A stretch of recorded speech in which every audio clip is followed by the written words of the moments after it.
What's going on, guys? It's been a while since I've done something like this where I have a guest on the show. Usually it's me talking by myself on my phone at work because I'll have something in my mind to say and share it, whatever. Or if I'm experimenting or experiencing something during meditation, I'll share that. But here we have a guest to share his own experience. um, he had a recent psychedelic experience with the toad, as it's called.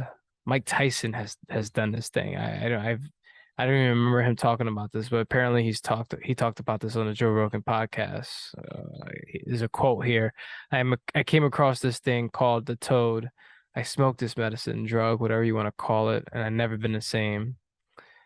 I look at life differently. I look at people differently. It's almost like dying and being reborn. It's inconceivable.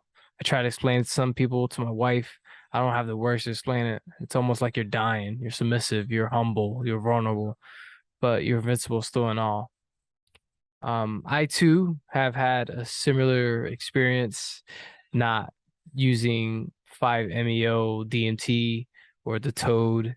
But hey, man, it's all pathways, all different ways of seeing what the forest is all about. The forest of the mind, that is, the garden that I like to call. We talk a little bit about martial arts, of course. We talk about training. We talk about how, the ego gets in the way, of training and the different various ways that we look at spirituality and how we connect it with martial arts and everything that we are. uh, Me and Al have uh, become aware of who we are in a deeper sense rather than just who we are in our bodies, so to speak. These bodies are a vessel, as they say. But overall, this conversation is great. It gets intense. I'm warning you. He talks about his experience of his DMT trip with the toad. So Uh, keep that in mind. It may get a little weird to you. If you don't like it, then hey, it is what it is. He is very vulnerable in this episode. So without further ado, I welcome you all to Al.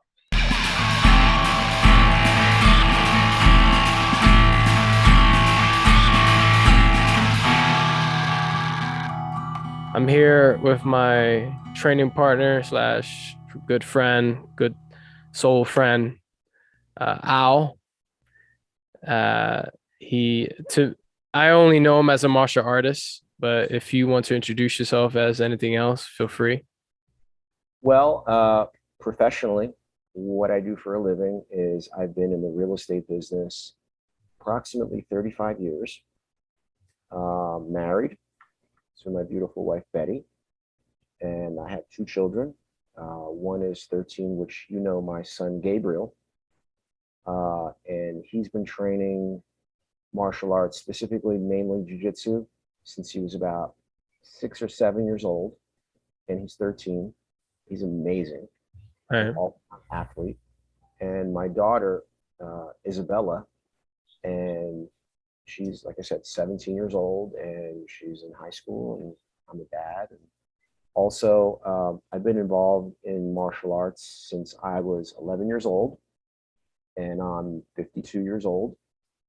And um, I love everything and all things about martial arts and philosophy of martial arts, the spirituality side of it also, although it doesn't have a denomination, like believe this or don't believe that, it's still, for me, a very important part of martial arts, which, to be honest with you, I think has really been missing. I think that, um, you know, sometimes martial arts can be used as a thing for fighting and for self-defense, but it also can be a thing whereby you can really heal yourself and you can deal with your own fear and anxiety around um, being close to people, for example, in proximity to people, being in communities, teamwork, uh, different things like that. Right. I I saw a meme from one of the jiu-jitsu pages I follow on Instagram. It said, martial arts is not therapy. What is your, what do you think about that? Do you think martial arts is a therapy, or do you think it's not? So the way I'll answer this question is the way I like to answer a lot of questions because, I used to be someone that would debate you about anything and everything.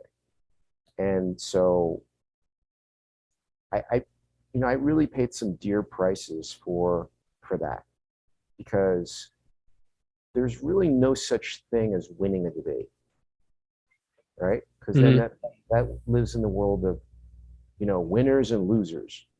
And I think that what I'm getting really clear on at this point in my life is that that's getting the world to the place of where it is now, which is nowhere near better than it used to be. Actually, far worse. If you now include the amplification of social media, that also lives in the world a lot of times of right and wrong. So, um, martial arts can be therapy. Can be. Absolutely. Was it therapy for you? Well, being in it as long as I've been in it, um, I've had my ups and I've had my downs with it. I've had my struggles. And looking back on it now, um, whenever I came to a training session with my ego, whenever I came to a training session or a sparring session or a role with my ego, and there was force involved, right? Um, I didn't get anything from it other than like it building up like a lot of energy that it wasn't as productive. It was always better when I would check my ego at the door, take a couple deep breaths before I went on the mat and went on the mat with the right attitude. And, I'm guilty of not always doing that, you Hmm. know, and, even on the mat, like I paid some dear prices with people as far as, sometimes training sessions would get too physical. Hmm. And, you're going to hit me, well, I'm going to hit you back harder, Hmm. you know, Yeah. and, and there was violence there, and, Hmm. Of course. and I've been on the business end of some of that violence, and it was ugly. And these are with people that, I love that are my friends that hurt me. And I can say that I probably hurt people too that I didn't mean to hurt because maybe I was, having a bad day and they hit me in a way that I thought was inappropriate and I retaliated. I lost some control. Hmm. And, it's one of the, everybody likes to pretend. We do this pretending stuff where everybody pretends like, oh, that's never going to happen. That'll never be me. Well, it can be any of us. Right. That can, right? So you put in that position, then you face the truth of And, who and you. that's the real test isn't the amount of skill necessarily that you have on the mat. Sometimes the real skill is the restraint that you can show. Just because you can doesn't mean you should. Hmm. Yeah. Right. Yeah. Yeah, I had my fair share of egomaniac problems that I had to understand. It wasn't serious things, but it was more like the ego against myself, like the fight against me. It's always that. Yeah. It so the difference of the fight against me is when I first started martial arts was, oh, you need to do better, you need to improve, like you suck, blah blah blah, you're a spaz, white belt, the white belt stage stuff, like where oh, you're not retaining this information, blah blah blah, beating myself down a lot. Mm-hmm. Um, it was a lot of that going on until I realized, bro, you're just learning, man. Just keep showing up and you'll just gradually understand. And that still to this day, it's not, I have a different relationship. You got a question? I'm sorry, you gotta say something. No, but it's really what you just said demonstrates Right. martial arts is a therapy Mm. because you had to stop, take Mm. a breath, talk to yourself, Mm. right? Yeah. And bring yourself back to center Yep. and like, self correct. Mm. So there was no therapist. There Right. was just you on a mat, I suppose. And you said, okay, well, this happened. Who am I going to be in the moment? Get present, recommit. Right. There, there's something I learned with this, I think her name is Saminari Jayasara. It's a YouTube channel I've been mentioning a lot recently. And it was one video. I listened to a lot of her stuff. So it's like guided meditations and it's from the masters, like the texts, what they wrote, what they left behind for us to dabble in and understand ourselves in a different light, like who we really are beyond what we see We really physically. are. Yeah. We really um, are. a non-psychedelic, it's just the ancient practice of just sitting down and being with who you really are. But yeah, the one it was a it was such a beautiful phrase. It said everybody's a guru. And once I heard that, I'm like, yes, because I've been thinking that, like with my wife being sort of my guru, my kids being my guru, you like I'm not saying guru in an aspect, oh my God, praise the gurus. No, it's not like that. It's more like I'm learning from everybody. Like I'm learning from you, I'm learning from whoever I interact with. Here's one of my Uh, teachers. yeah, there you go. Another guru right there. Mhm. That reminds me of a koan. That's another form of practice, and that you just brought the dog out. My dog is right next to me too. Yeah. Um, I forget what it is, but is the is a dog Buddha, or does a dog contain Buddha, or something like that? Um, Yes. and yeah, because we all are Buddhas, uh, Yeah. and most of us don't know that. We're pretending not to be blah blah blah, but Mhm. Yeah. martial arts when I yesterday when going to class and talking to a white belt, helping him through, showing him the ropes. It was his like third day. And then I had him in a rear naked choke. I wasn't going too hard. I was just showing him what it's like to, get choked from behind or whatever.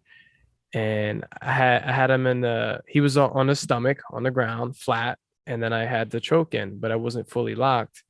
Yeah. Uh, and I was like, "Can you breathe?" And because he was tapping, I was like, "Can you breathe?" I was just making sure he was fine. And he Mm. was like, "Yeah, yeah," but he was just his anxiety was just like his nervousness, and and I said, "You don't have to tap if you don't want to." And I said that like just instinctively, but the black belt was in front of me, Jared, and he was like, "Or you can just tap anytime you want. This is your third day here," and I said, you're right. He's right. And my ego went off after that. I was from there, it was the on the way back home drive, my ego was just like, why did you say that? Why did you say this to this white belt? And why did like it was just like me fighting against myself. And then I reminded myself, sorry, this should be off. I had to remind myself several times that this is the guru. This is what the experience is. You experience that so that you can learn from that. What is that? You know what I mean? Um, I don't know if that makes sense, but basically that is one day out of many days of training, and I'm pretty sure you got 41 years of martial arts that you've I had learned. a conversation with my son. So Yeah, yeah. here he comes. Come here, Gabe. Come here. Slide over. So I'll give you the headphone. It's Will. So I had an interesting conversation, with my son. This is Gabriel. Hey, Gabriel. And I asked Gabriel, um, we were having a conversation about there's fighters and there's martial artists. Mm, And I asked, um, is Conor McGregor Skillful fighter, or is he a martial artist? And your response was what? He's a fighter. He's a fighter. Hmm. Got it. So he's a fighter that knows martial arts. Right. But being a martial artist is a way of being, Right. and it's about. And also, let me say something else. He's not only, I mean, he's a great fighter. There's no one doubts that. He's also an entertainer. I was gonna say that. Yeah. Tremendous. Like, he's so much fun to watch. You Right. know, and here's the other thing, right? I'm not making Conor McGregor wrong. I think Hmm. he's incredible, right? But the things that people don't like about him is cockiness, his arrogance, Absolutely nothing. Yeah. right? Yeah. It's funny too, right? Yeah. Uh, you know, those are things that we don't like about ourselves, right? Say that again. The things that you see about Conor McGregor that you don't like, Hmm. that's what you don't like about yourself. Can you explain why? Like, You're going to get into a metaphysical conversation. Does yeah. Conor McGregor even exist Right. Right. of our imagination? You Right. exist. Am I you or you me? Like Hmm. that separates us, in life is our egos. And then our identities. Well, Hmm. I'm not Will, I'm Al, and I'm not Gabe. Gabe is Gabe, and da da da. And we have this debate, and that all lives in the world of right and wrong. It lives in the world of ego. It lives in the world of, is it good? Is it bad? Am I right? Are you wrong? That all that world of it, Hmm. right? Yeah. And right. Um, so a martial artist is someone, for me, right? And based on however many years I've been training, it is someone that has a lot of humility and love and understands that, like, high level martial arts is really about, like, an expression of love. It just happens to be a very dangerous one as well. Hmm. It's a high level game. It's high level kinetic chess, you know, and it's all an expression of intelligence and love and divinity. It's at the highest level, there is no jujitsu.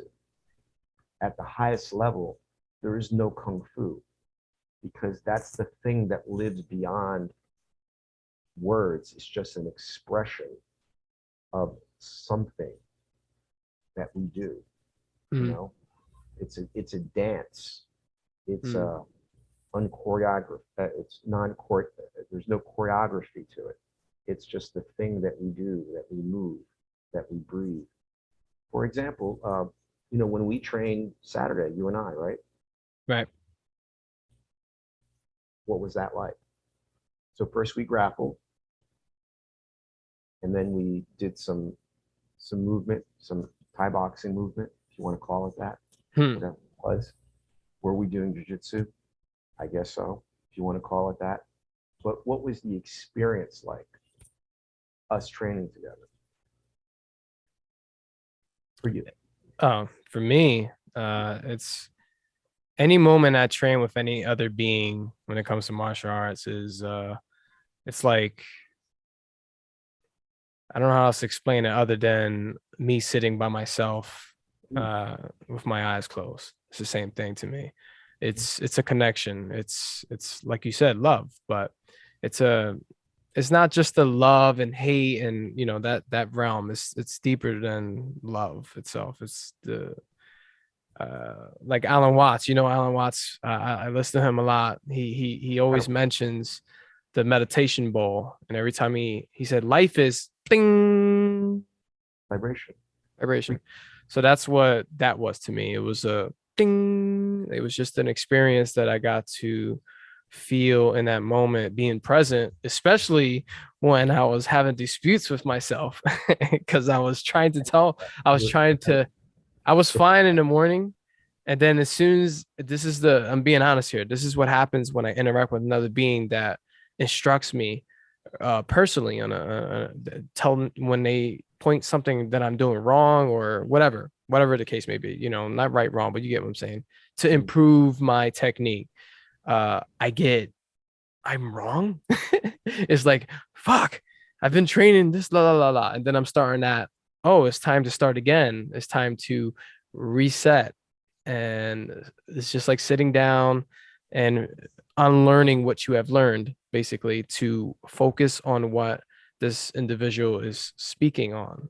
And then A when I way, don't have, a way of expressing what you said using my terminology. It's not mm, my terminology. It's no, like yeah, we look at like, things is every time you come to an interaction, whether it's with your instructor or with a fellow student, regardless of rank, or just when you try to have a conversation with another human being, the highest level of conversation is always started when you bring nothing mm, to the conversation. Because inside of the space of nothing, what can you create? mm, What can you create from nothing? It's a question. What do you think you can create from nothing in a conversation? I mean, everything, anything. Anything and everything, right? Hmm. So when you look at it from that perspective, also, I happen to think and believe, correct me if you can disagree with me, the highest level expression of human being is creativity. You know, we think of, you know, James Brown, we think of Stevie Wonder, we think of um, Michael Jackson, we think of Prince, we think of Monet, we think of Van Gogh. I was watching Tango Dancer last night. His name is Juan Carlos Cope. He was a friend of my father's when they were teenagers, and he's considered the grand master dancer of Argentine tango. And when he moves with economy and elegance and beauty and slow, and it's methodical, gorgeous, Mm, gorgeous, and it's spiritual. It's right. like spiritual, man. It's amazing. Yeah. And I see that, and all of that, just all the movement um, inspires me, and I love it. Or Grace, like Grace comes and Grace Gundrum, right? Have you trained with her? I've never trained with Grace. I know what She you're comes, talking about. yeah, she comes to the school at Zombie where we train, Hmm. and I think she's 18 or something, Yeah. and I'm watching her roll on the mat, and I'm going, that's you wonder, that's Michael Jackson right there. That's and Gabe got an opportunity to train with her. I said, hey, what was that like?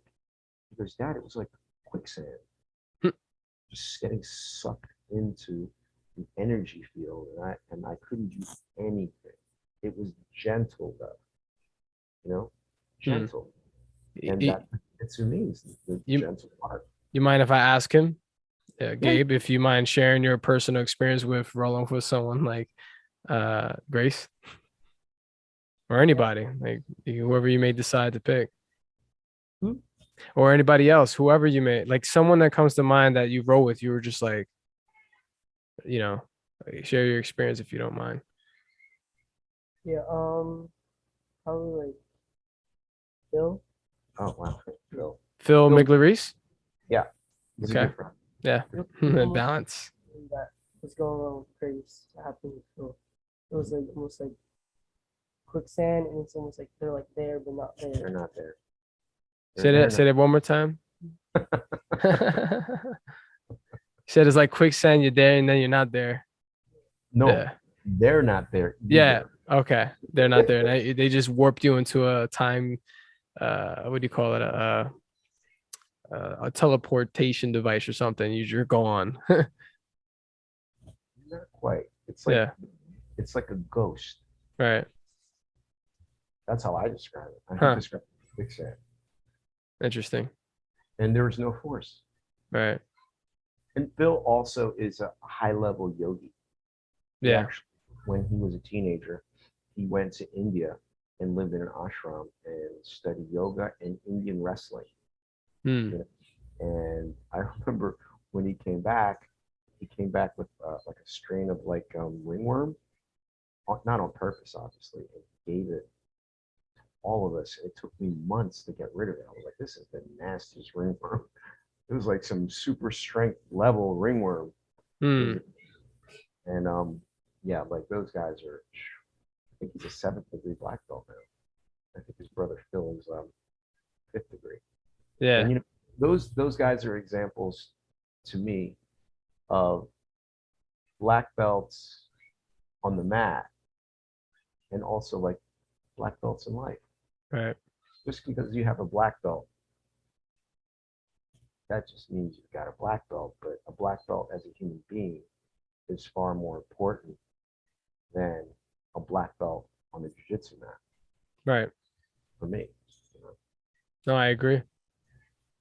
Like, it's funny because I started to get into when I was trying to get out of the belt system thing, like to get that out of my head because I didn't want to think about, oh, I want to be a blue belt because it became blue belt. Oh, I want to be a purple belt. Then I just try to roll with it now. Like it's something I got past in my white belt stages, but I was bringing that to my meditation. Like I was like, oh, I feel like I'm a brown belt now. Now I understand myself more. And then I'm like, stop. You're doing this ego thing where you're trying to create a belt system for something that's not even there. It's non-existent. So Yeah. um Yeah, I also, agree to like be a black belt, but yeah, go ahead. we try to also make our egos wrong too. Hmm. That's another way of kind of growing your ego in a way too. Because then Yeah. like you're also judging other people for having egos. So everybody's got one. You know, Yeah. it's a matter of like understanding when you're in your ego as opposed to when you're like just being really, really present and really, really still. Yeah. That comes with time. It's not a thing you can rush. Hmm. It just happens if you have a commitment to that. I remember I asked because I heard, I think from Alan Watts or someone in Buddhism, they said that the ego doesn't exist. And I was like, what? How does the ego not exist? And I found out later, eventually, it doesn't exist. It's just No, it the takes concept, time. You just well, no, but it's a construct, right, right? It's something that you made up, right. right? And you, well, when I say you, I mean all of us. I know what you mean, yeah. But you We make up space. our egos, right? Hmm. Um, to survive. And that's not wrong or bad. Like you have to survive. Hmm. The problem though becomes in life when um, all you do is live through your ego, which is just a survival tactic. And so like, you know, even when you accomplish things, like let's say you buy the car of your dreams, you know, that only might be an extension of your ego and your identity. And so then that just becomes another thing and a novelty. And you get sick of it very quickly. And then it becomes another thing and another thing and another thing. And you know, you start to believe that you are your things, that you are your house, that you are your relationships, that you are a father, that you are your body, right? Hmm. All these things. All the They're all, clinging. Hmm. it's all the attachment we have to this world, and it's not bad or wrong either. Like I like nice things. Hmm. I know that I'm not those things either. Hmm. That yes, I have a body, but I'm not my body. And that, you know, I'm just part of everything. Right, Thing is me and I am nothing, and yet I'm everything, and I'm no one for everyone. right. That's living from awareness of awareness. You know what I mean? Shit, I got it. I'm clear. Gabe, do you understand any of that? Are you a practitioner at all in anything in the spiritual arts or whatever you want to look at it as? Like spiritual, Are you um, like spiritual? Like, do you like light incense? like totally. Do you do tarot? I do tarot. God. 21 faces of like God. Oh man. It- Yeah, I was gonna ask you, like how, Gabe, serious question though. Do your father is into all this stuff. Are you into it as well, or are you just like, that's my dad and I love him, but I'm just gonna do me? Um, I mean, I was always like kind of like always like wanting to do things that were sort of in that spiritual realm. Like, what's that tank called? oh yeah, so he's done a sensory deprivation tank a couple times. Oh man, I've been wanting to do that. Oh, come to Philly. We They have one up here too. okay, yeah. Yeah, yeah. They I just gotta bring my ass in a sensory tank already. said I want to do a sensory. No, he said to me first, Dad, I want to learn to meditate. Mm. But I have a good hack for you. And he said, what's that? Right. And speaking of Phil, when we were walking to the sensory deprivation tank, I'm sorry, no, it's we were in there already and we left, but I had left him a message, right? And I said, hey, Phil, Gabe wants to learn about meditation. What do you think I should do? And he never called me back because he's super busy. Mm. When we were leaving the place, he goes, what are you doing around here? I said, we just left the sensory deprivation tank. And he goes, oh, okay. Oh, I got your message. And he goes, to answer your question, do jujitsu, Mhm. Yeah. right? I was Mhm. like, I go, what do you mean? He goes, like, jujitsu can be like a moving meditation. Oh yeah, that's awesome that he knows. I'm sorry, I'm just surprised that I don't know why I'm surprised, but Surprised I with Phil said that? I never had a conversation with Phil about Okay. this stuff. I always wanted to talk to Phil because I knew he's a yogi, and I've been doing, I'm a yogi myself, 10 years, but he's high level, doing his own thing, He but I studied, never knew he was into meditation and all that. So. he studied with this really famous yoga teacher from New York City, Mm. um, who was Madonna's yoga instructor. And I remember he was like Gabe's age, like 12, 13 years old when he started doing yoga and jujitsu. And it was because he was in a horrible car accident and Mm. his body was really, really messed up. And he fixed it through doing yoga. And then he went to live in India. Yeah.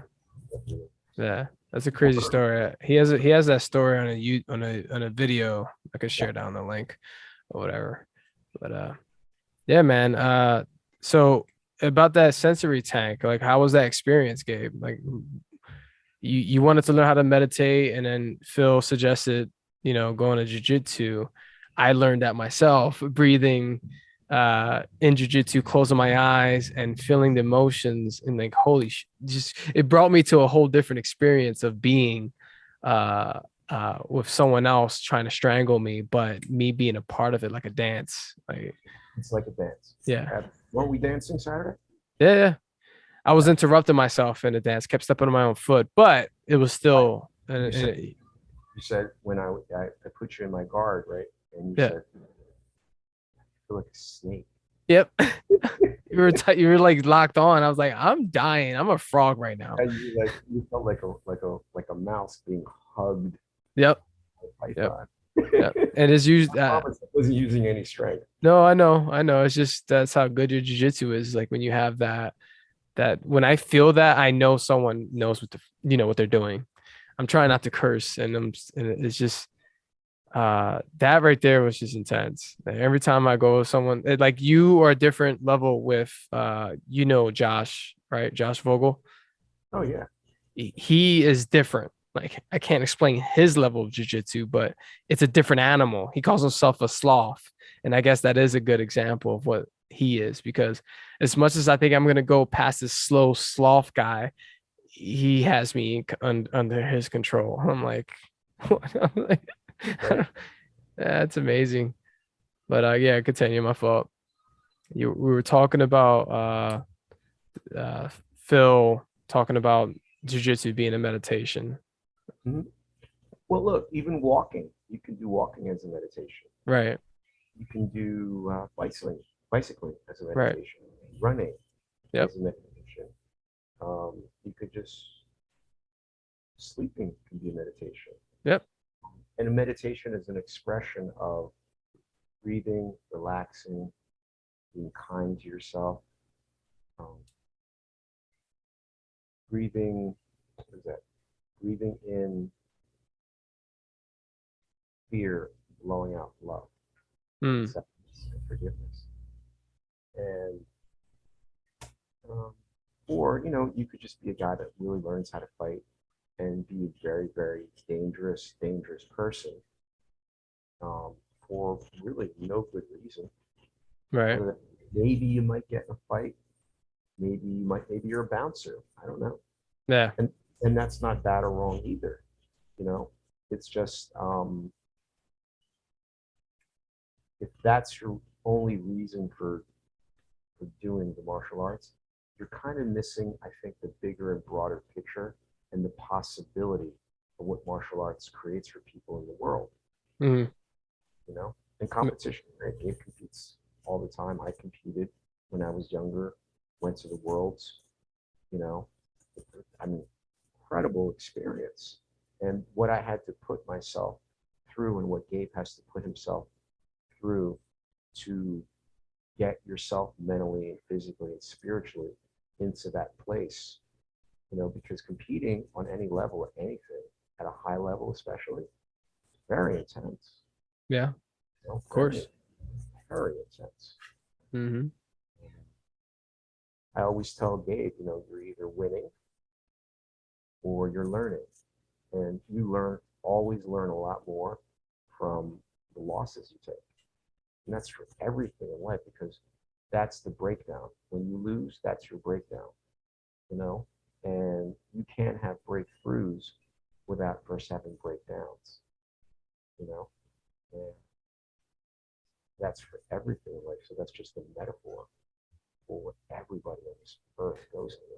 Speaking of, I don't want to get lost in this. I'm gonna ask you this question, but I want to go back to the sensory Yes. tank, whatever, because I been, like I said, I just love that topic. But this question I had in mind was, sorry, what were I just lost it. What were you just talking about? Oh, the metaphor. Okay, so I think we were training, we were dancing, we were doing the thing. I remember I was walking with you, just keeping my distance and following you, just keeping my eyes on your eyes and locking on and letting my body go into dance. But you said, I forget exact word, but you said, relax. This is a metaphor. And I was like, Yeah. fuck. Well, so you mind explaining? I understood it in my own way, but if you don't mind explaining, what did you mean by that, so that people listening, watching, understand it? So I said that, but what did you hear? I heard. I heard an experience, man. I heard the same thing I'm just mentioning. Gone. That's what I'm talking. It's an expression. It's a metaphor, Mm-hmm. and how that landed for you, Mm-hmm. listening, was boom, Mm-hmm. right? Mm-hmm. So a frequency, which is a frequency. Arguably, it's a vibration. Mm-hmm. Okay? I don't know. It's whatever you say it is. Mm. So if you got the communication, that's what's important. Right. How you integrate whatever it is that was said. Like a friend of mine that's very high level, she's my coach in something not related to martial arts, but it is related, but it's not related. You know what I mean? Yeah. Anyway, she's one of my life coaches. We'll call her that. Mm-hmm.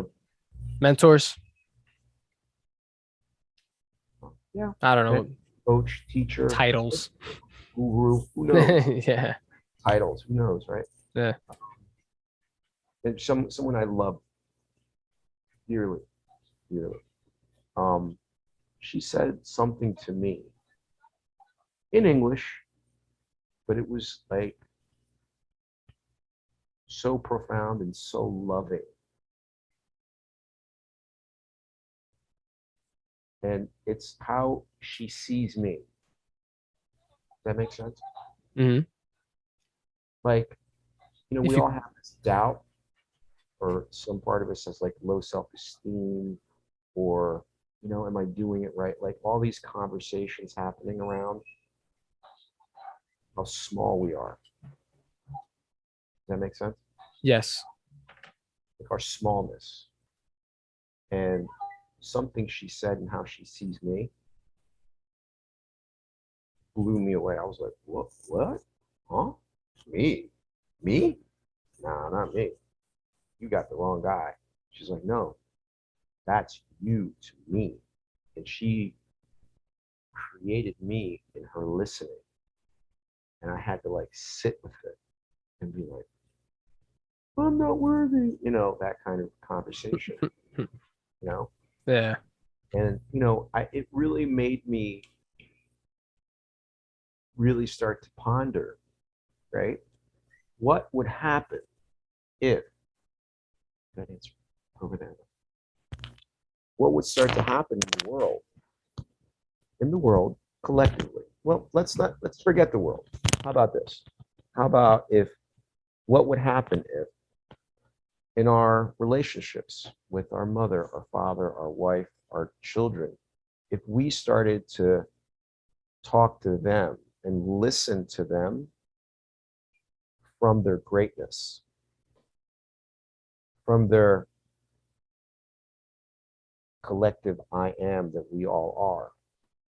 What if, like, we started the day and finished the day listening to them and talking to them from that place?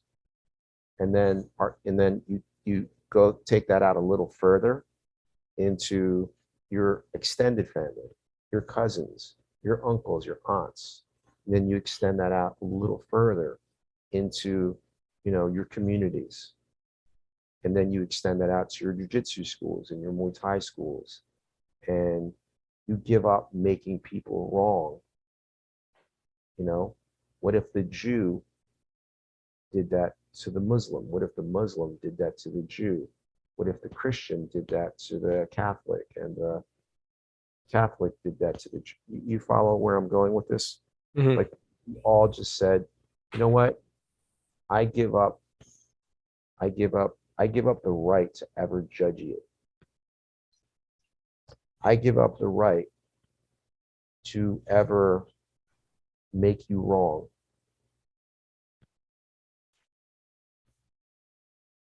What would happen?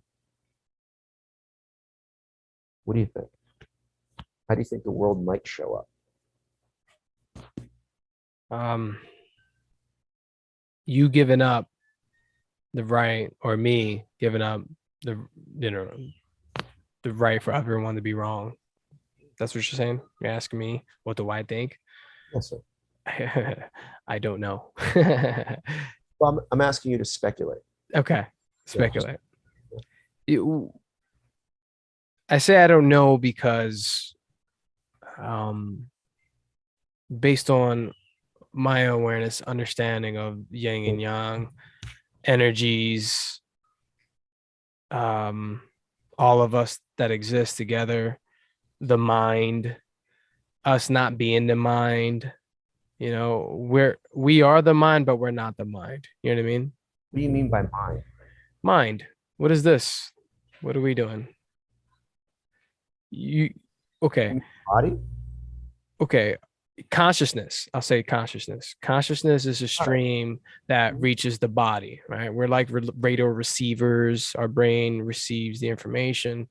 Right. You hear me, I hear you. We are hearing words that we know as English, but all it is wiggles, like Alan Watts mentions.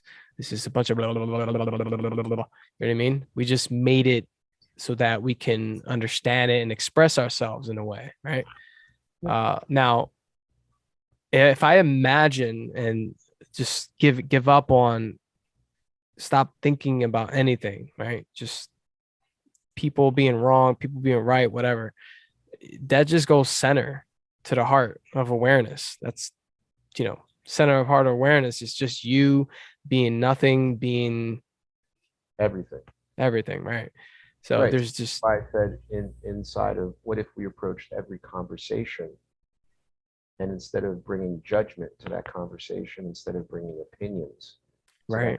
conversation, instead of bringing or trying to defend ourselves or trying to protect ourselves, Mm-hmm. what if we bought nothing? Mm-hmm. Can you see a world that can do that? Can you open up your eyes and see a world doing that? Everyone bringing the same level of attention we do So how do you become a black belt by showing up. and start wearing a black belt, or is that something you have to earn? You earn it. How do you earn it? There's not Uh, one. How do you earn it? Developing the skill, the understanding, Yeah. the language, Yeah. technique. It's like a language, right? And Mm-hmm. it's not just any language. It's a skill, Yeah. It's like right? geometry to me. And there's that place where you learn a skill and you practice that skill, and then what starts to integrate, you start to integrate that skill, and then there is no skill. There's just you, and then there's just no you. Mm-hmm. That's the high level stuff of anything that's a conversation around mastery, right? Mm-hmm. And so you just don't, you ask me a question, right? So I'll answer it another way too. Plenty of people every day fall in love and they want to get married, Mm-hmm. right? Mm-hmm. And they love each other. I mean, you could tell they love each other. You revisit them a couple years later and they're not showing up like they're in love anymore. Is it because they don't love each other? No. It's because if love were enough, everybody would be happy, everybody would be married, everybody would be getting along. But I think that's false. I think you need skill with love. Mm-hmm. You need skill. And you also need teamwork. You need community. Like we all have to be working together towards a commonality, right? Like you walk into a jiu-jitsu school, everybody's learning jiu-jitsu. You don't have one guy over here doing Tai Chi. You don't have another guy over here doing Taekwondo, right? It's a jiu-jitsu school. You're there to get better at jiu-jitsu, the general art. And again, labels, right? It's Mm-hmm. not jiu-jitsu because at the highest levels, that doesn't even exist anyway. That's just a figment of our imagination. Right. At the highest levels, all the masters, whatever style it happens to be, there's this universal commonality to it, and they all understand and they all respect each other. Same church, different pew. Mm-hmm. At the highest levels of religion, like this, there's this whole pretense. Well, my religion's the right one, yours is the wrong one, blah blah blah. But then over time, the people that are like the super high level, they're like, you know what? I know that God loves you as much as He loves me, and we're just pretending. Right. We might disagree on this and that, but you Uh-huh. know what I'm saying?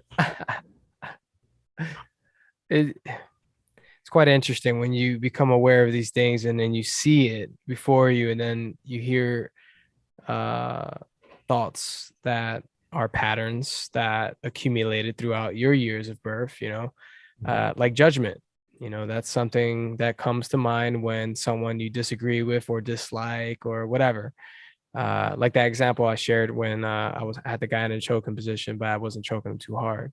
My mind or the brain went into a defensive mechanism Defending. uh, because someone disagree with my comment that came out of my mouth. And it was like, Felt made wrong. what's up? You felt made wrong. Yes, I felt made wrong. So I felt I had to put my guard up. Wait, what are you doing? Yeah. Well, I didn't. that's a skill over where you're at. So there's two parts to that, right? There's the skill of the teacher saying it in such a way whereby the student doesn't feel made wrong. Mm, And so there's a responsibility and accountability around that. And there's the other side of that, which is the student has to check his ego at the door and listen from a place of, I'm not wrong. He's just saying what he's saying.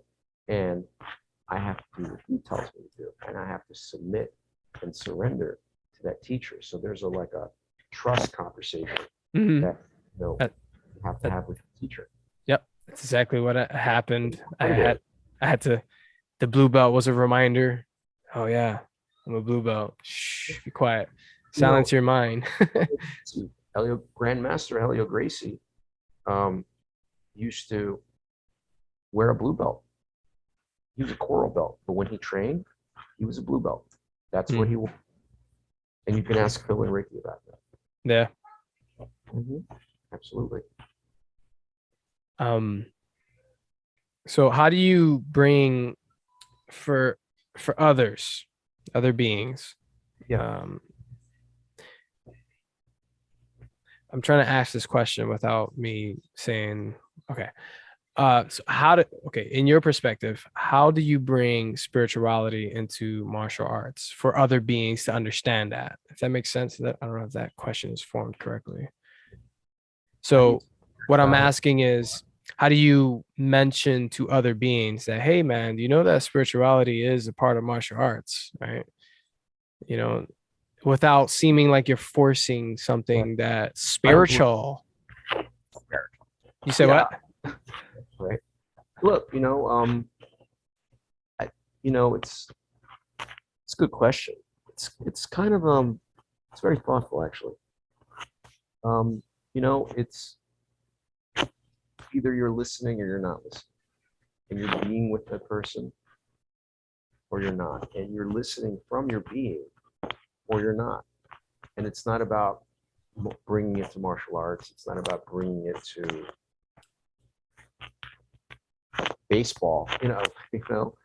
It's just about who you are in that moment, and your skill around and your presence around and your being around that interaction, that moment, and that's all there is. In reality, it's not Thursday, it's not Friday, it's not 6 o'clock. Reality, it's always the ever-present moment. Here and now. Everything else is just stories that, and I mean, it's not wrong, because like you need to, if you have an appointment for 5 o'clock on Tuesday, you need that calendar and we need to know when that appointment's for, right? Right. So in the world of like this world here, yes, but in reality, it's always now. Right. You have to mention that time and measurement. That's all it is. It's pen, a ruler, whatever, compass. It's all measurement so that we can organize chaos. Will, math is spiritual, correct? Yes. Yeah. Everything's spiritual. I was just asking, taking your perspective. What'd you say? No, I'm not good at math, but there's other people that are. Yeah. I'm trying to, that's what I was doing before you called me. I was in my algebra zone because I'm trying to get back into that. And I was so focused that, and when you called me, I was like, oh, I had to do that today, do this. I was like, oh. Are you doing algebra? Huh? You're doing algebra. Yeah, I'm studying algebra because I want to take, I'm trying to be an electrician. Just Oh, switching gears to do something else in my okay. career. Why So not? I gotta study. I gotta get back on my algebra and you know see what All right. happens. Uh, So, um, so did you have any other questions about any other communities or anything? uh, well, I wanted to talk a little bit about the um, deprivation tank, sensory So deprivation.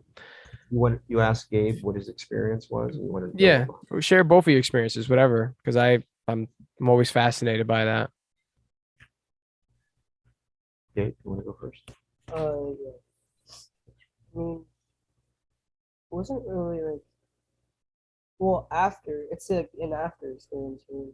Um, when you're in, first you're in the tank, you have to like almost like get used to, because it's like uncomfortable when you're in there. It's like all, Claustrophobic. yeah, kind of. If you're claustrophobic, it's not really. Yeah.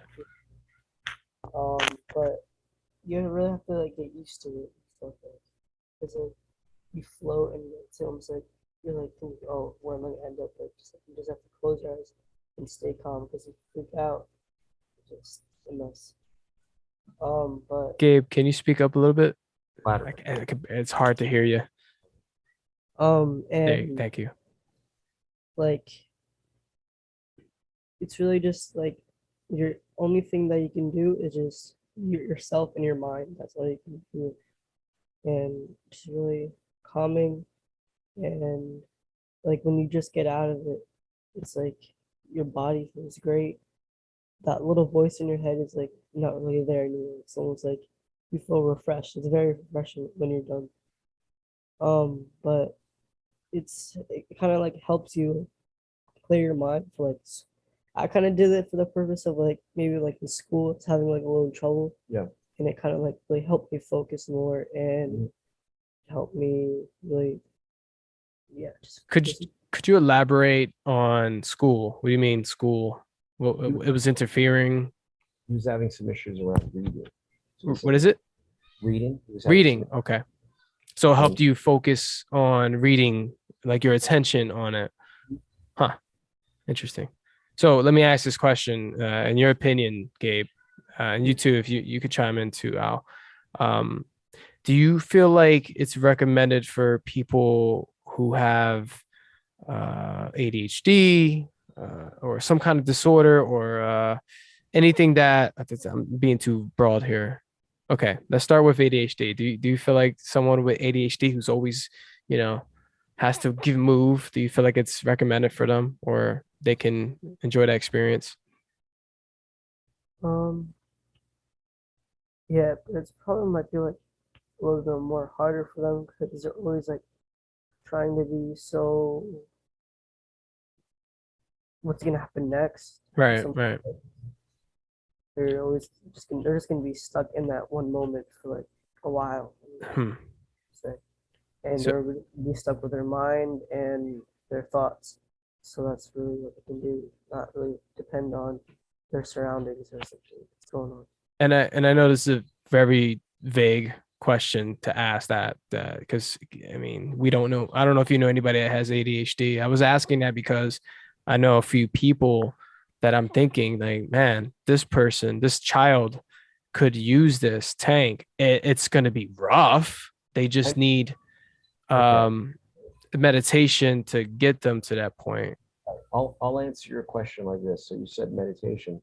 I think the guy name who invented the sensory deprivation tank technology was Dr. John Lilly, and I'll look it he up. would study high-level yogis and people that meditated, and he would hook up electrodes to their brain, and I'm not sure they were uh, their brain waves came in at a very high state, Mhm. and he wanted to figure out, well, how do I how can I get my brain to do that, right? And so he thought, well, if I just remove my body, right, Mhm. what'll happen is I can get to that state quicker, right? Right. And so it's 900 pounds of Epsom salt and you're floating there. Right. And what starts to happen is a disassociative feeling from your body. So your consciousness starts to be aware that it's aware, and let go of your body also. And that's very similar to, my recent experience using um, DMT and using toad venom, which is 5-MeO DMT, which is like the strongest form of DMT that exists naturally occurring on the planet. And I shared that experience. Yeah. As That's a matter of fact, he wants to do it as his bar mitzvah in about a month. was that your first and only experience that one time? DMT? Both of you? Yeah. No, he hasn't done it yet. Oh, oh, you haven't done it yet. Oh no, Uh, no, no. I'm sorry. No, the sensory deprivation tank, the isolation tank. Twice. Twice. Okay. Yeah. Once he was really little. Yeah. I think he was like 9 or 8. Yeah, but That's that cool. time I took him. Second time he asked me to take him. And He was down Wow. for it. Yeah. this kid's a warrior. Yeah. Cool, man. On some other level. Yeah, it's I was gonna ask, like, how did he get into martial arts too? Like, how did you, Gabe, if you remember, like, what brought you into martial arts? My dad, but I've really done it like majority of my life, so I just kept on going. Okay. I was just curious. Like that. For me, I haven't gotten into martial arts until I was like 20, 28. I forget, but I always wanted to do it since I was a kid, and just watching kung fu films and Oh, blah blah blah. Yeah. yeah. And getting beat up a lot, that made me want to learn how to fight and try to be like Jackie Chan and defend myself against 12 dudes. How'd that work out? No. Well, that's- Uh no. I mean, if I learned some kung fu, it would have been different, but I didn't learn any kung fu, so I had to deal with it. I had to be in a turtle position to cover my face as much as possible, Technique. That receiving all the blessings of the kicks. worked. Man, fun times. So the question, going to the community thing, like, what are you a part of any community besides jiu-jitsu, martial arts? Is there anything else? So, like on and off, I've participated in adult programs that are focused on transformation and creating breakthroughs in people's lives through a company called Landmark Education. Mhm. And the method they use is Socratic method, right? And Why do I know that? well, Sorry. Socrates. Socrates, thank you. I was like, what? That's my boy. That's my I love him. That's my boy too. I was like, Socratic, why does that sound familiar? Go ahead. Socratic method, I believe, means that the way that the teacher teaches the students is by asking them a correct question, Mhm. and then letting them come up with their own answer. Mhm. So it's almost like there's guided meditation. Mhm. It was like letting people sit there and do nothing and just cross their legs. You guide them through steps. Mhm. There's movement, right? And breathing. But Landmark is just like conversational based. And Mhm. it's ontological. Ontology means the study of what it is to be a human being. And the first course is called the Landmark Forum. And I did it when I was about 18 years old. And I told you the story. My ex-girlfriend, I was 18 and she was 22. And this was before cell phones. Okay, so I'm really dating myself, like 1988, something like that. And I had a lot of stuff going on in my life. I'd already started a restaurant in Center City with my mother. And my father had been murdered in a different restaurant in North Philly in the Badlands when I was 13 years old, like my Gabe's age right here. And you know, a lot of things happened after she died, like my grandfather dying, you know, family, a lot of family drama. And then I fell in love with this girl. She was amazing. She was beautiful, gorgeous. And she one day stopped talking to me. Completely out of nowhere, like nothing that I could think of happened. And I did all this mental gymnastics around like, what the hell happened? And no matter how much I called her, wrote her letters, knocked on her door, ghosted me. I was like, wow. And I was heartbroken, really heartbroken. And all of a sudden, close to like a year later, fast forward, I'm sitting down studying for my real estate exam.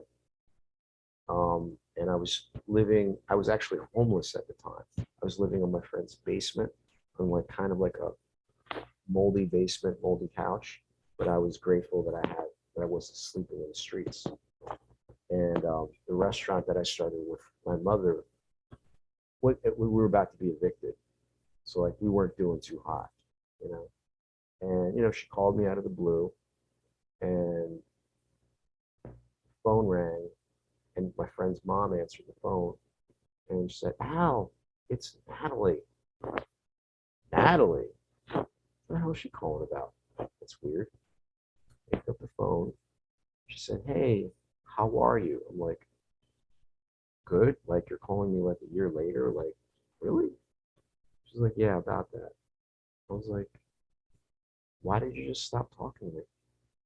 She said, look, honestly, yeah, be honest with me. Well, you kind of had a lot going on and a lot of negative points of view, and you were a little angry. And look, you're 18 years old. I'm 22 years old. I'm only going to be 22 years old once in my life. I just want to have fun and energy. I don't really want to be around, you know? And I was like, Right. wow, okay. And I'm like, well, so why are you calling me now? Tell me this. She's like, well, I'm asking for your forgiveness.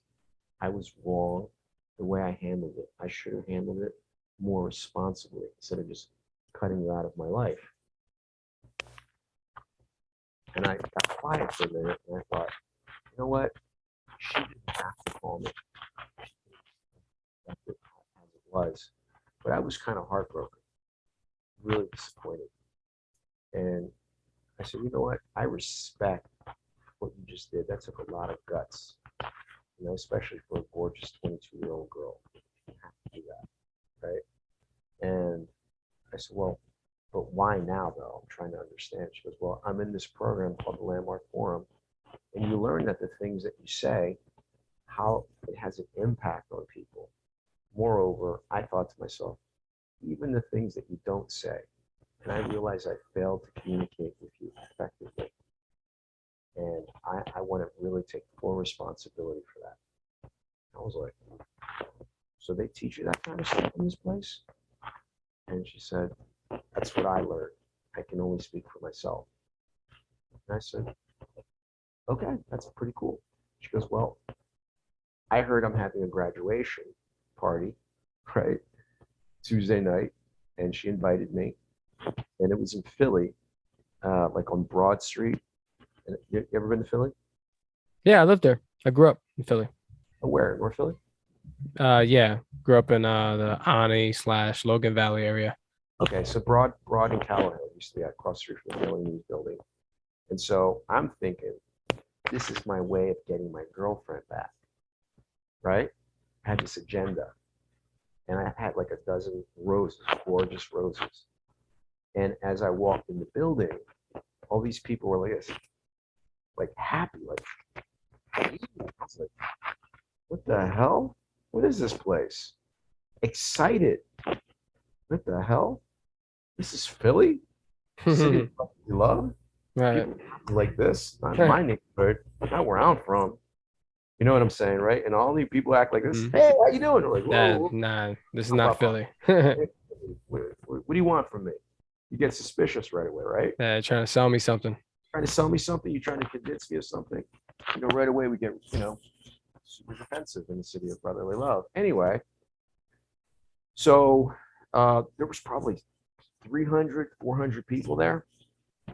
And back then, you would get, they say, take a number, and whatever number you're on, that's the room you go into. So first, we're in a big room, and people went to the front of the room, and the forum leader would say, "Is there anything anybody would like to share?"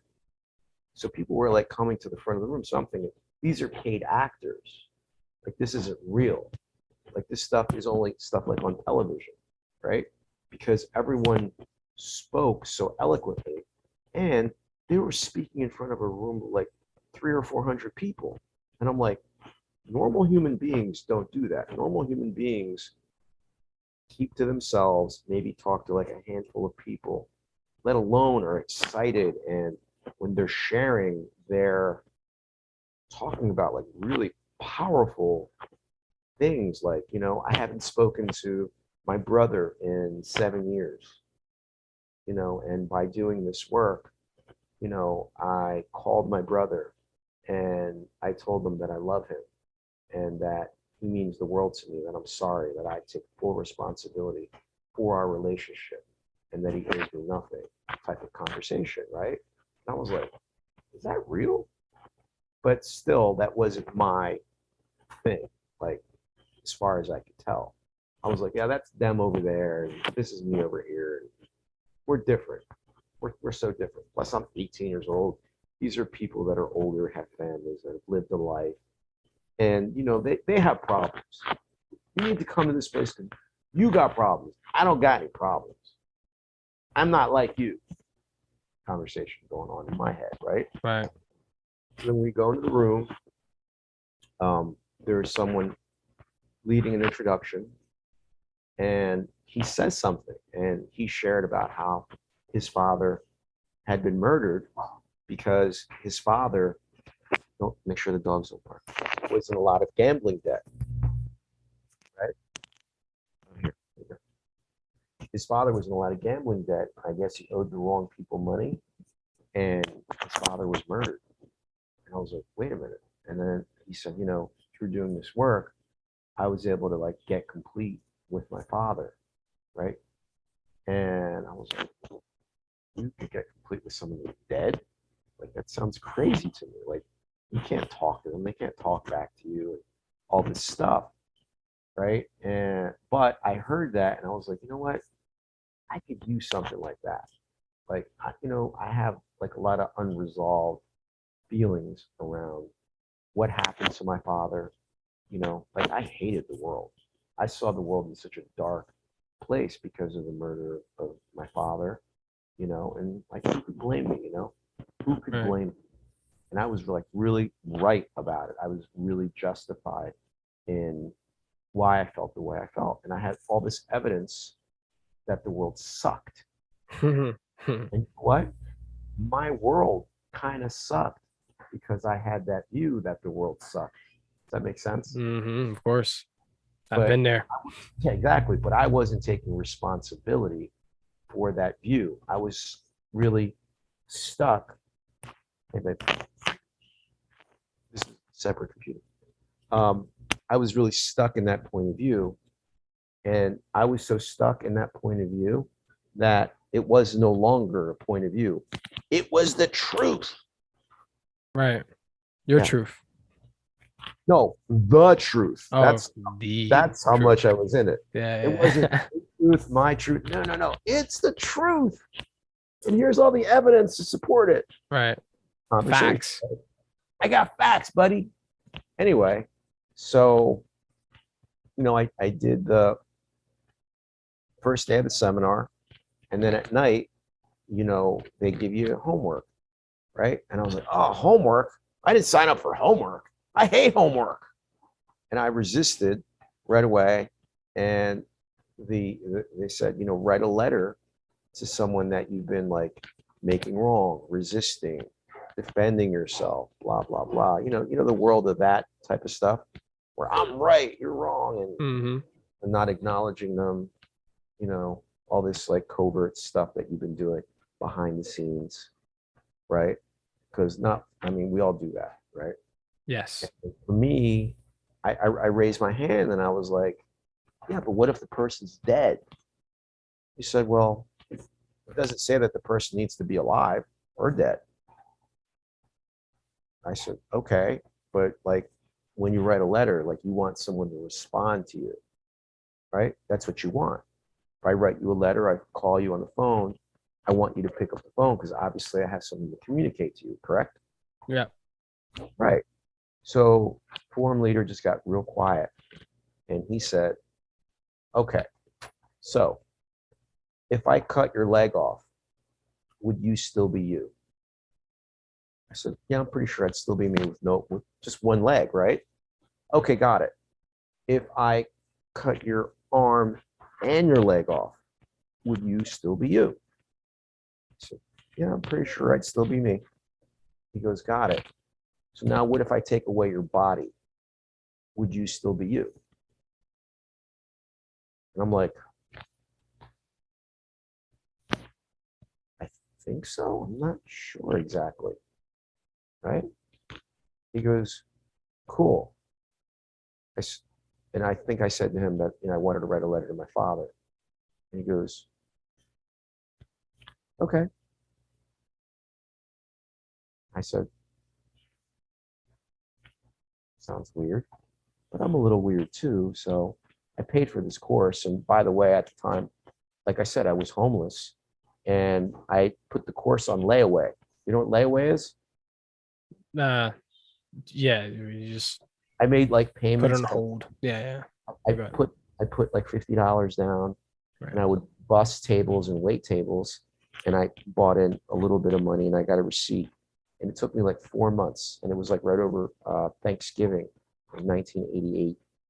And I was like, I paid all this money. I busted my ass. I want to get my money's worth, right? So I'm going to do what he tells me to do, not what I feel like doing. Because I've been doing what I felt like doing up until that point Right. and, not gotten the results that I'm committed to getting, right? So wrote this letter, I wrote it. I think I even wrote it the morning before the course started at 9 a.m. I think I got there a little early and I was writing this letter. And I'm writing.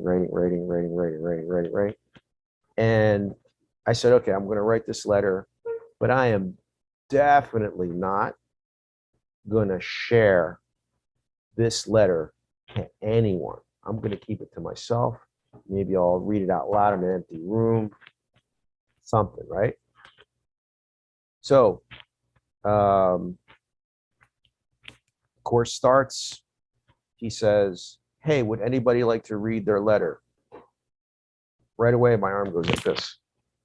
My arm shot up. I was like, what the hell? That was almost like involuntary. It was very odd, and definitely way out of character for me. I'm like, wait, that means I got to go to the front of the room at the microphone and talk in front of all these people, most of which were probably 30 and above, 30, 40, 50 years old. I'm an 18-year-old kid, right? Right. So, and I also had a thing going on, like I'm Latin, most of these people are white. Of course. Gotta add all the extras. Yeah, and there was also like some Hasidic Jews in there. And I'm like, what are they doing here? That was a whole nother conversation I had going on. Anyway, so he goes, well, Al, come to the front of the room. And I'm holding the letter in my hands, like clutching at it, dear life. And I come to the front of the room and I'm in front of the microphone and I'm holding the letter up like this and covering my face, right? So at least they can't see my face, but they can hear me on the microphone, and in the letter, like I told my father for the first time, like how much I loved it. I told him that low key, I'd been really making him wrong for not spending enough time with me, right? And for, not coming to like my track meets and my martial arts stuff and all this other stuff, and that I realized that, that he wasn't doing that because he was working, and he was working so that he could, take care of me and give me an awesome life, an awesome childhood. And that I asked for his forgiveness for ever speaking about him in a way that was negative in any way and making him wrong in any way. And I take full responsibility for, my relationship with him, and that I loved him, that I missed him, that I'm sorry the last conversation that we had was an argument the night before I'm sorry, the morning before he left for work and never came back again, and that, yeah, just like, it was like an acknowledgement. And, the strangest thing happened. It felt like a 5,000-pound weight lifted off my chest, my heart, my shoulders, and I felt light as a feather. But I was sobbing my eyes out, and I really do feel like that moment right there was a moment for me where I could start to become a man, right? Um, because I sort of, by acknowledging my father, I felt like I started to open up, spiritually, mentally, emotionally.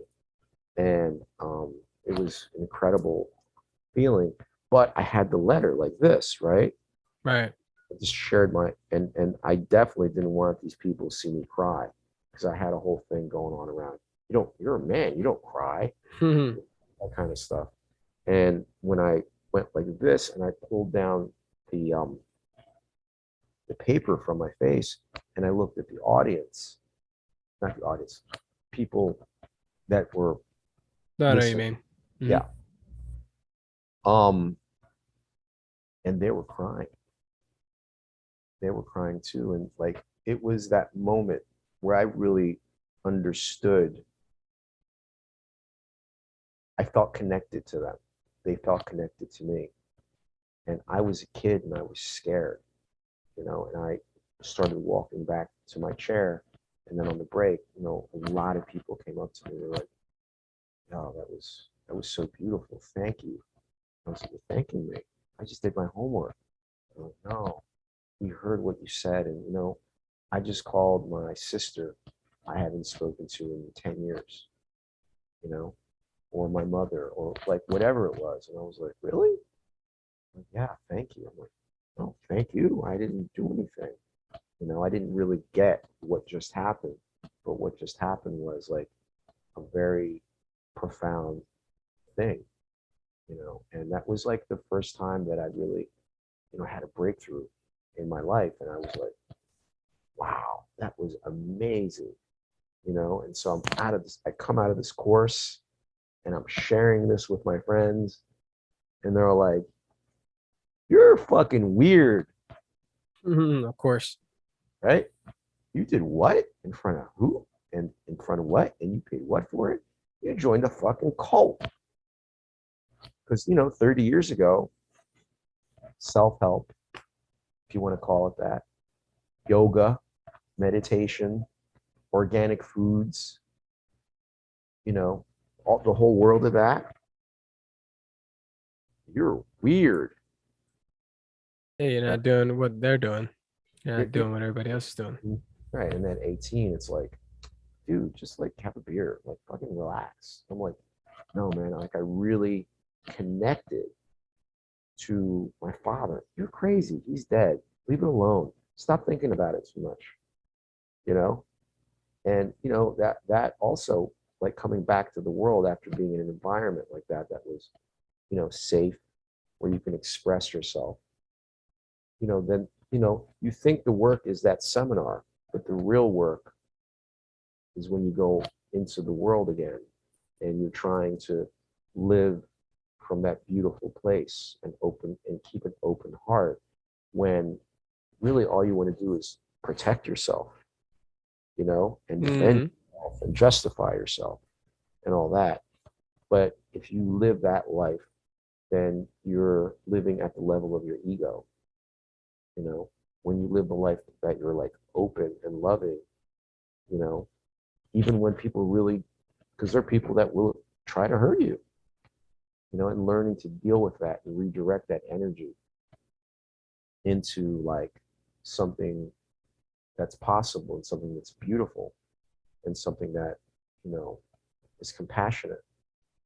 That's a different ball of wax altogether. That's something that lives outside of just surviving life. Yeah, man. That was deep. Thank you. It just opened up your, I don't know much about the chakra system, but like you basically opened up your heart center. Yeah, that Uh, happened. And yeah. that whole nother conversation, because I didn't know from chakras and Buddhas and none of that stuff, you know, because, you know, it wasn't that time. It was another time that I participated in that work, right? And they don't promote that work as something spiritual. There's nothing to believe in. There's Right. nothing either, right? Mhm. Mhm.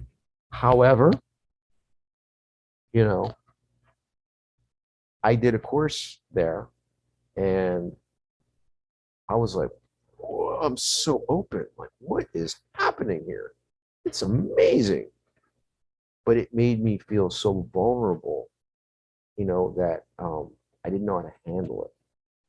And so I remember going to like a spiritual bookstore and being like, hey, I need some help. She's like, oh, how can I help you? I'm like, hey, you got anything for this? They're like, what are you talking about? I'm like, yeah, I just did this thing and now I feel like mad open, you know? And they're like, what? Oh, wait, like how? And so I started describing like what I was experiencing. I was like, yeah, I can't handle it. Like I want to go home and throw my, you know, the blanket over my head and sit in a dark room and be like I was bugging, like, and I don't smoke weed. I don't, you know, none of that. Not that I have a judgment against it, but That's just too not my. much light. It was like light was coming off of me. You know, it was very powerful experience. They're like, well, have you done any spiritual work lately? I'm like, no, I just did this course. They're like, course where? I was like, ah, this place landmark. You never. Oh, you did what? Oh no, we got to talk. I'm like, what do you mean? Yeah, yeah, yeah. Come on. You see this book over here? I'm like, yeah. You ever heard of this chakra thing? I'm like, no. Yeah, you just pop one open and you're too open. So you have to learn to ground yourself, right? You have to learn to be responsible for that. And I'm like, I didn't know about that. That wasn't on the brochure. Yeah, no one teaches you Yeah, the invisible instructional manual of being a human being, yeah, the yeah, body. yeah. You know, it's like, oh well, pasta's Italian. I'm like, no, actually, pasta comes from China. You know, noodles come from China, sort of thing. You know what I mean? Yeah, It's all good. Like it's all part of like, you know, I we're here to learn. And that's exactly why we're here. I was gonna yeah, ask you. That was one of my questions. I was gonna ask you. I was gonna ask you, why do you think we're here? You just answered that one. So well, in a way, you know. yeah, that you know, like it can sound like an oversimplification of something that's extremely profound, right? But so you know, I've always heard, well, you know, this is just like a classroom, man. And like we're here to like learn, dude. And I'm like, okay. So what I thought that meant was I had to be smarter, right? So when I was a kid, I used to read the encyclopedia and I learned Spanish and I learned French and I learned Russian and I learned about pretty much every religion and I learned martial arts and I learn. And that's awesome and amazing. But I think what I made the mistake of is conflating intelligence with wisdom. like as if it were the same thing. And it's not. Intelligence lives over here in the world of knowing. And I would make the argument that wisdom lives in the world of you don't know that you don't know. And what do I mean by that? Well, do you speak Chinese? Will, do you speak Chinese? No. So you know that you don't speak Chinese.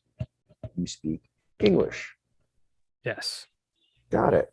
So you know that you speak English. Correct. Got it. So what do you know that you don't know? I'm sorry. Where do you find that you don't know that you don't know? Nowhere. I don't know. Right. It's the name So of the show. exactly, that's funny. So like that, I assert that wisdom lives in that realm. The problem is, how do you access that realm of learning, right? So, there's different modalities, I suppose, to get there.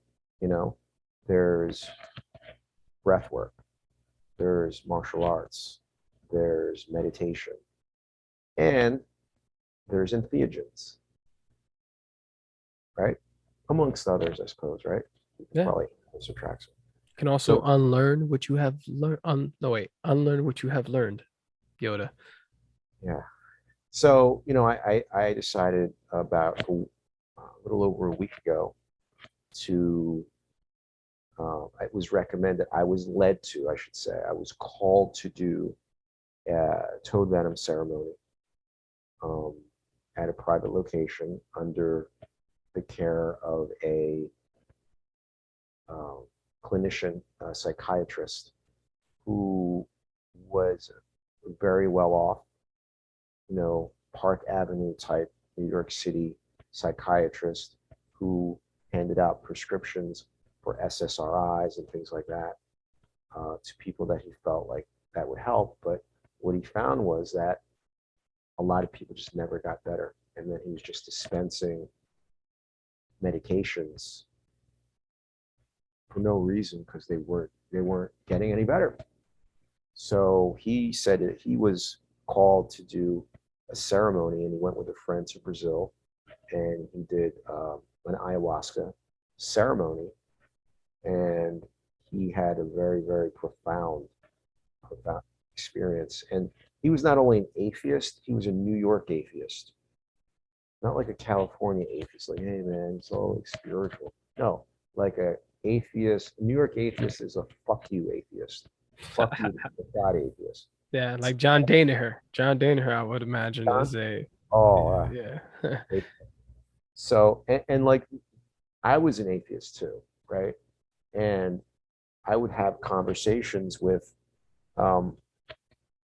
people that even attended like some of the best seminaries in the country and in the world, and say, look, Jesus, there's no evidence of Jesus, very little evidence, or like I grew up Jewish, like there's very little evidence of Moses, right?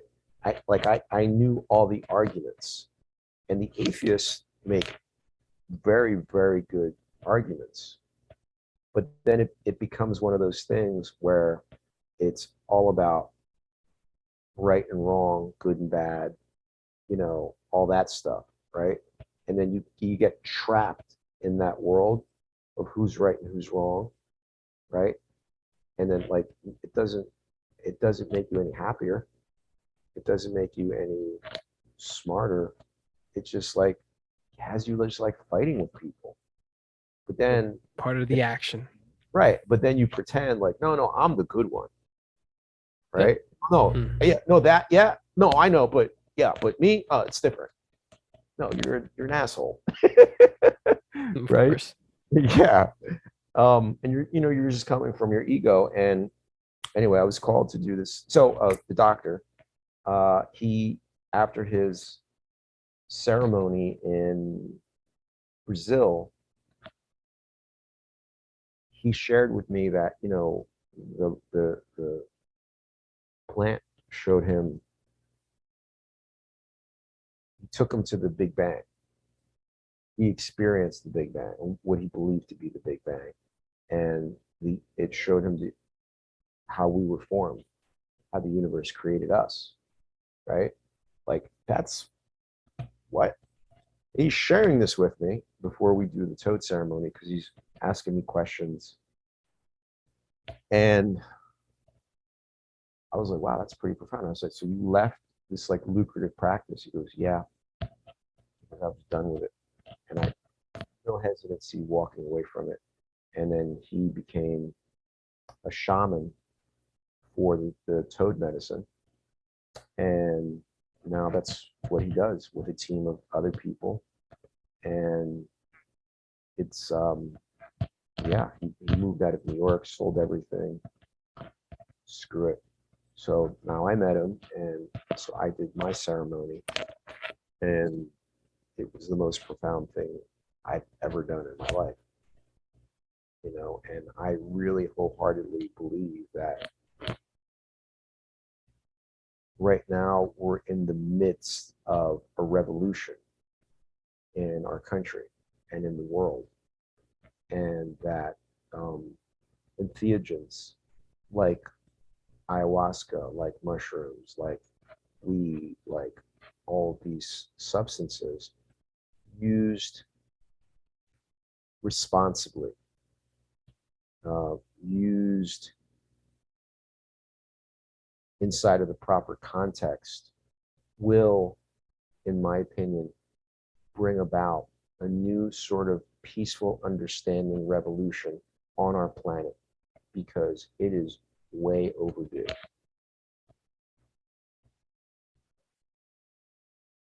So my experience, you know, it takes a lot out of me emotionally. Normally, like a session is about 15 to 18 minutes with the toad.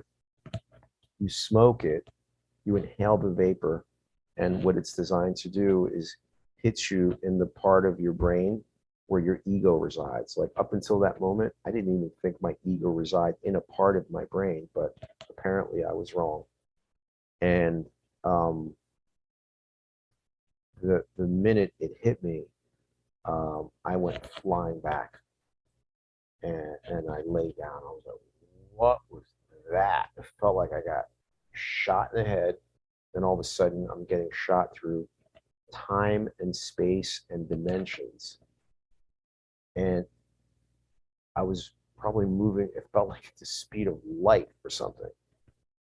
And next thing I know, I'm about my son's age, and I'm in North Philly with all my friends. And, you know, they're coming up to me, yo, what's up, man? How you doing? What's good? What's good? What's up going on, Poppy? Yo, you still wearing those Bobo sneakers? What? Yeah, man, your shit's corny, man. Yeah, you can only buy that shit because your mom's on welfare. Shit, motherfucker. You know? Oh yeah, well, at least my daddy's not a faggot. Oh yeah. Oh yeah, your daddy's a faggot. Everybody knows he's a faggot. He likes to suck dick, motherfucker. You know? So it's all Yeah. this like, you know, bravado and macho shit, you know, and all this back and forth shit. And then I got real present to that these are like my friends and that I love them. And I don't want to talk bad to them, but I certainly don't want them to talk back to me and punk me, because, you know, nobody wants to get punked. Am I right, Will? Yeah, of course Yeah. not. Right? Yeah, Especially in yeah, the hood. yeah. Nope. Especially in the hood. Like, Nope. yo, cuz, what's up? I'm not trying to be embarrassed today. Nope. You know what I mean? Yeah. And but, you know, so I didn't want to do that. So, you know, I come back at them. They come back at me. And I come really like all I want to do is like have fun. You know, I want to laugh and I want to love my friends, and I want nothing for them but them to have an awesome life. But if you in the hood tell your friends, yo, I love you, faggot, what do you think? I'm gonna suck your dick or something? Get out of here with that soft goo goo gaga shit. Fuck you, man. Right? Right. right? So you can't be that way. So you got to be fucking hard and strong and fast and tall and don't take shit from nobody. All that world of that shit. Feel me? Yep. Yeah. So, you know, I think that what the medicine was showing me was like the beginning of like my ego and my identity, you know, along with some other things. Now that in hindsight, some other things that happened, it was like showing me that. And so that was like a scene. And the next thing I know, then the older people are coming down out of the houses that we lived on, right? And these people were even less friendly. These people, I understood in my spirit, these were the elders coming down, you know? And they're all like, oh, mira quien es, look who it is. You come down to visit us, huh?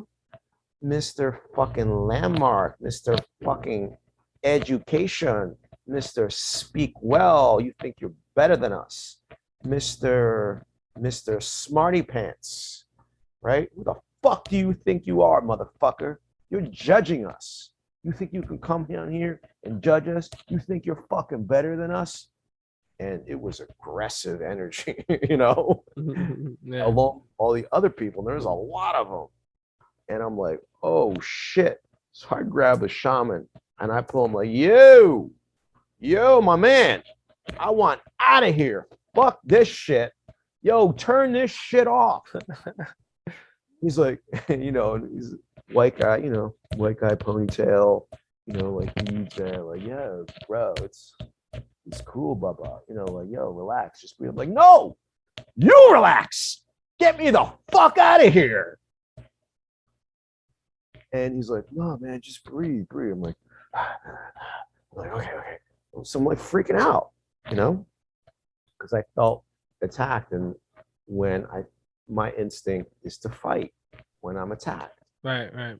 But what I understand now is that, it hit my ego. And my ego would do anything to survive because that's what it's designed to do. Keep me alive, or what it thinks is me alive. Yeah. So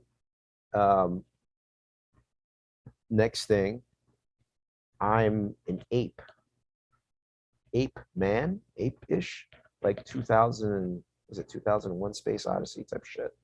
But I'm an ape. And I'm looking at myself, I'm going, what the fuck is going, where the fuck? Yo, what the fuck is happening here? So I see another ape man, whatever, right? And I walk up to him and I try to talk to him. And I say, I open my mouth, and what comes out is, ooh. I can't talk.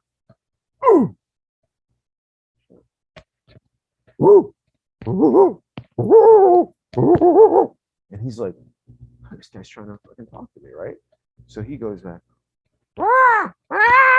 and we're back and forth, right? And I'm angry, and he's angry, and I'm frustrated, and he's frustrated. And I'm like, oh, this sucks. Can't communicate, right? So this was me with no language. And when you have no language, you don't know anything. You can't, there's nothing, right? Right. Next thing, I'm a different version of an ape man, but this time I have some language. So I come up to the other ape man and I say, oh, who you? Me? I don't know. Hey, who you? Me? I don't know. Hey,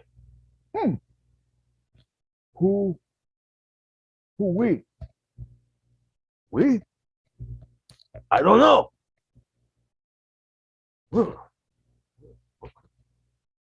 Hey, who? God. God? I don't know. You know? I don't know.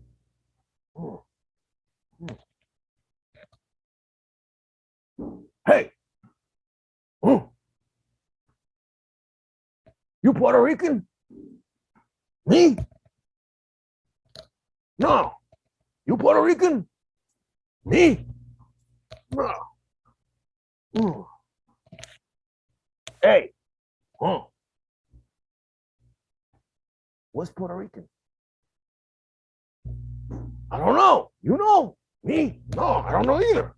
Oh, I know. What?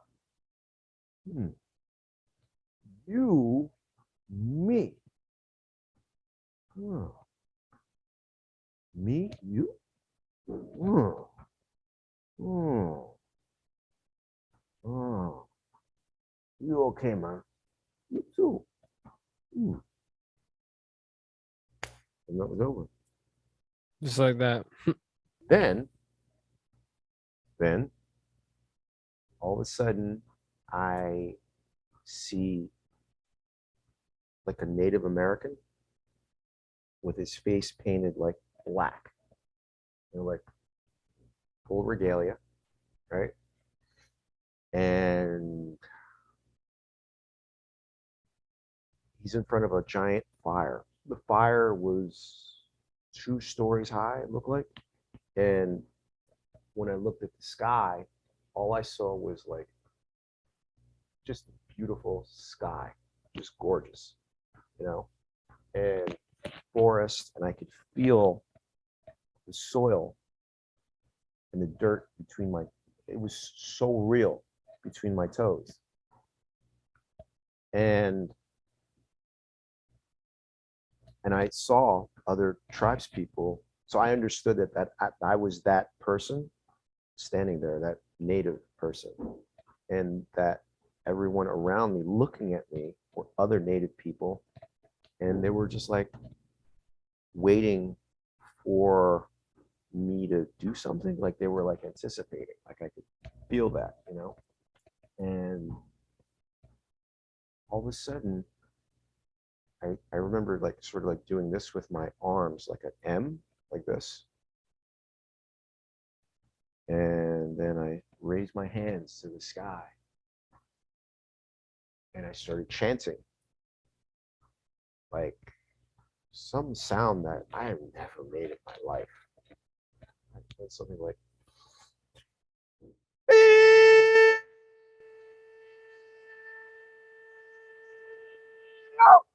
and I started dancing and spinning, and they started doing the same thing, and we all started dancing around this fire and communing with Mother Earth. And I was told that we were calling down Great Spirit for communion between heaven and earth, and that this is the way that our people healed each other. Because, you know, our ancestors had a lot of bullshit too.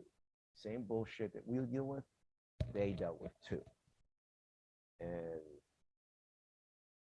it was so fucking beautiful and amazing. And this is the way that we put our differences aside and that we communed and felt like one people, you know, and just was like, wow, like what the fuck is happening here, you know? And I cried. It was just so beautiful. And then that's over. And then I see like a monastery on a mountain. It looks like Tibet, China, I don't know, maybe India, who knows? And I see this monk sitting at the front of a room that all I could see was rows and rows and rows and rows and rows of other monks in a seated position as well. And I understood in my spirit that that was me at the front.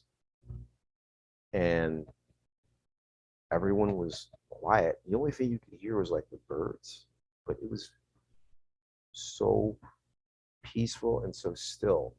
And it was so quiet, you could hear a mouse piss on cotton.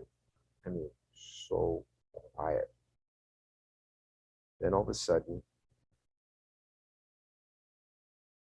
I open my mouth and out comes,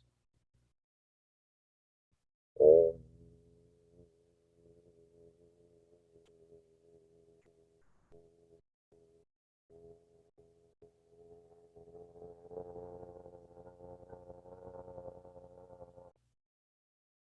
I've never done that shit before in my life. And then the other monks chimed in as well. And then I could feel the building start to vibrate. And that sound shot from the monastery out to the universe. And I was told in my spirit, this is the sound of the universe. And then I saw the sound become the universe. And then when I saw the universe, I started to experience unconditional love. Inside of the unconditional love was forgiveness, acceptance, intelligence, knowledge, forgiveness, all that. And by experiencing that, I fell into that and became one with that. And in becoming one with that, I could do nothing other than surrender, completely surrender. And at that moment, my body started to tremble almost like a vibrator. Like I've never shook so much in my life. And I could feel what seemed to feel like energy shooting down off of my body, away from my body, like this, like waves, waves, waves, waves Whoa, through my whoa, feet. whoa. Yes. And what I understood in my spirit is that that was pain and suffering and murder and all the stuff I experienced all my lifetimes leaving my body. Is it true? I'm not saying it's true. It's what I'm being told. It goes away from me. And then I start to make a sound that came out of me that I've never made before in my life. And it was like a blood curdling yell. And that was also like releasing pain that I had trapped inside of me, my subconscious, in my spirit, in my soul, like the suffering of genocide, the suffering of murder, of rape, of torture, of killing, of all those things that had been done to me. And also, what I got present to is that I'm guilty of all those things as well, that I've murdered, that I've genocided, that I've done all those terrible, awful, inhumane things through many lifetimes. And that was the pain that I was releasing. And then I was shown that that was the pain of humanity that I was experiencing. And I let it go. And then my session was over. And I was like, "Are you okay?" And I said, "What the fuckity fuck, fuck, fuck, fuck, fuck?" fuck? What the fuck Right. was that? Holy shit. Holy shit. Like, yeah, man, relax. What? Yeah, relax. I was in there like an hour, right? It's Yeah. easy for you to say, right? And so, yeah, like, wow. It was just like such a wow. And, I lost what happened in that room. I felt like I died. I think, you know, I felt like I died, felt like I had like an ego death and a like a some kind of resurrection, something like, not to sound weird, but I No, felt, it you was know, like the Christ being reborn. and even for like the last week, I felt very sensitive, very delicate, very happy. I'm so happy, you know, Yeah. feel happy, and I feel, there was those parts of me that tough guy, I had to defend, I had, all that stuff, and I mean, I still can if I had to, but I don't really feel like I want to. Like, I really want to allow myself to experience the generosity of people and help and love where I need it. And I also want to, be there for people in ways that my ego kept me from, being there, whether it's in business, whether it's in, like on the mat, like, when you and I train, you know, I want to be, more generous. I want to be more loving. Um, I want to try to be a better father. I want to try to be a better friend to my friends or business owner.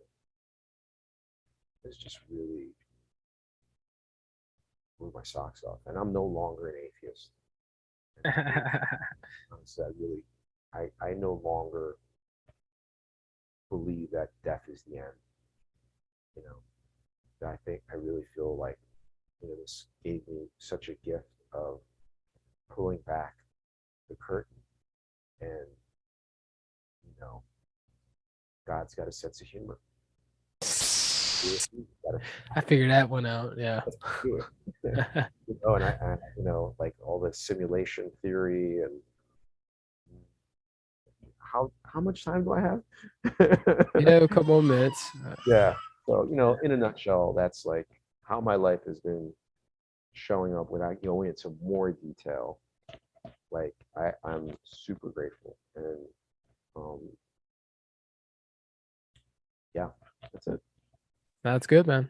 We're just gonna leave it at that because that was extremely in depth, and I can't go any more. I don't know how to explain it, but it's just like when you go that far, it's cool. That was good.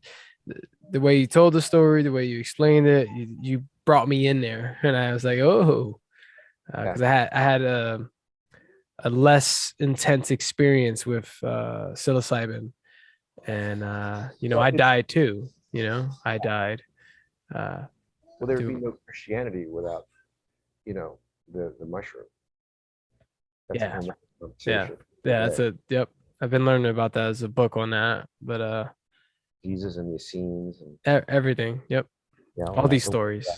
humanity, its story itself. Like Felt you. like my session was, in its own way, like telling our story from ape man to man with no language to man with limited language to, you know, our ancestors, and how we don't honor them, and how we think that we don't need the old ways. I'll just teach jujitsu and teach people how to arm lock, but not how to become a better human being. And that it's about tribe and how we need each other. And we pretend we don't need each other. And we love each other. And we pretend we don't love each other. And how, the world is very sick right now. And, we're doing all this judging of each other instead of loving each other. And, you know, that cannot continue, and it will not continue, and I will not be a part of that. And I assert that neither will you, Will. I'm in the center of everything, man. I'm center of my being. You're awesome. I'm in the. If you look behind me, that's the you know the eye or whatever, the pupil, and that I'm just watching, just being aware, just experiencing the experience, and learning to get out of my way. You are the awareness. Huh? You are the awareness. Yeah, learning to, yes, that's just being that. And Listen, I'm happy that like I got to do this now at my age, because I've been dealing with like friends that are getting sick, and not being as close to my friends as I once was, and feeling like I miss my tribes, I miss my friends, and like couldn't get out of my own way to express to them how much they mean to me, because I was protecting myself. yeah, man. Same here. I have my own issues of being a human and protecting myself, protecting this Not body. you're the awareness. No. I'm being even with that. You know what I mean? Yeah. Being with that human side of being deflective, protection, just being comfortable in that, like understanding it, like not trying. You remember that drill that we were doing where I was teaching you to kick? Yeah. And I was walking towards you. And no matter how hard you kicked me, I accepted your energy and I just kept forward. Right? Terminator. Yeah, I was doing the loving Terminator, and I said, hit me here, and I was doing this. But this here, right? You know what that was?